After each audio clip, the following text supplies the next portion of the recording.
Well, what I have to do now is to create the two reducers that we will be using. Remember that our state is composed of two parts, turn and values. So we will use a turn reducer and a values reducer. New file. In fact, I will call it game reducer, for example, JSX, and turn reducer.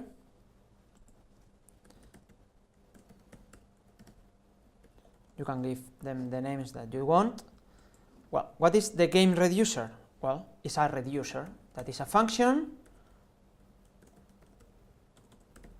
game reducer, that receives the state, the part of the state that this reducer is in charge of, and the action that happened,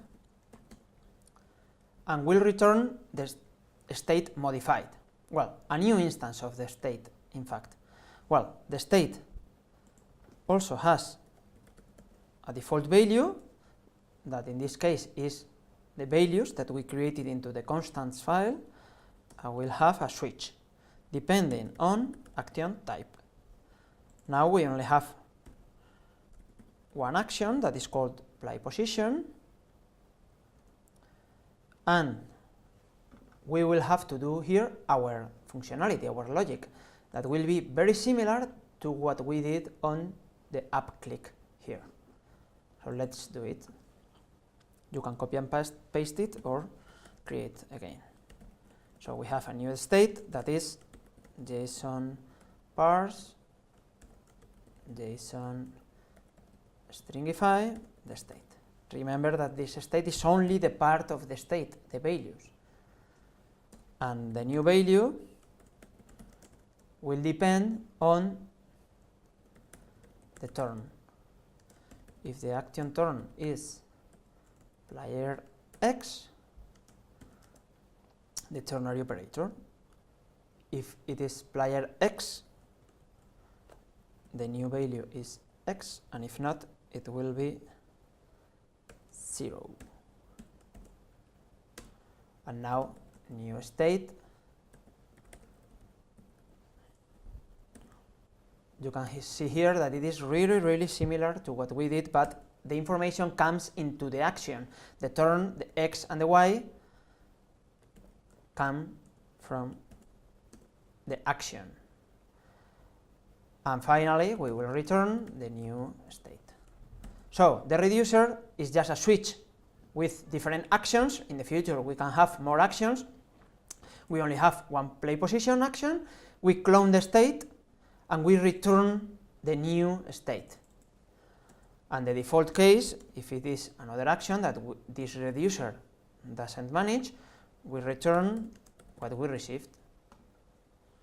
Now we have to import the constants, so values and player X from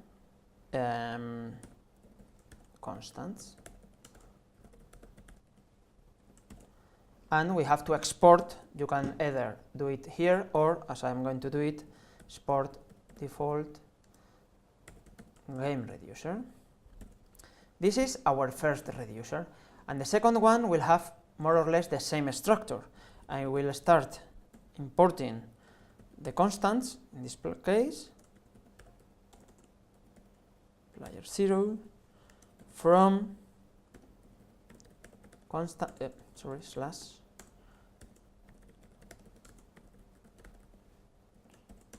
constants, and function, in this case, turn reducer, and it receives, as always, state and action.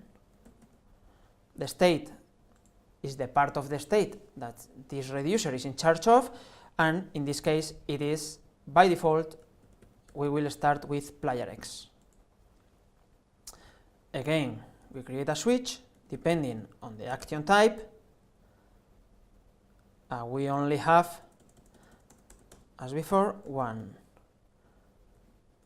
action that is called play position. What do we have to return here? We will have to return,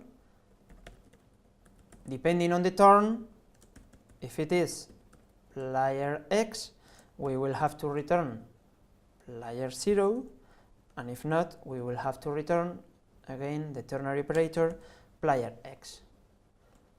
And for the rest of the actions, we return the state, the default state, what we received. Again, we will have to export default the turn reducer, and we have now our two reducers, the game reducer and the turn reducer. Perfect, let's continue. Now what we are going to do is to combine these two reducers. So let's create a new file called reducers.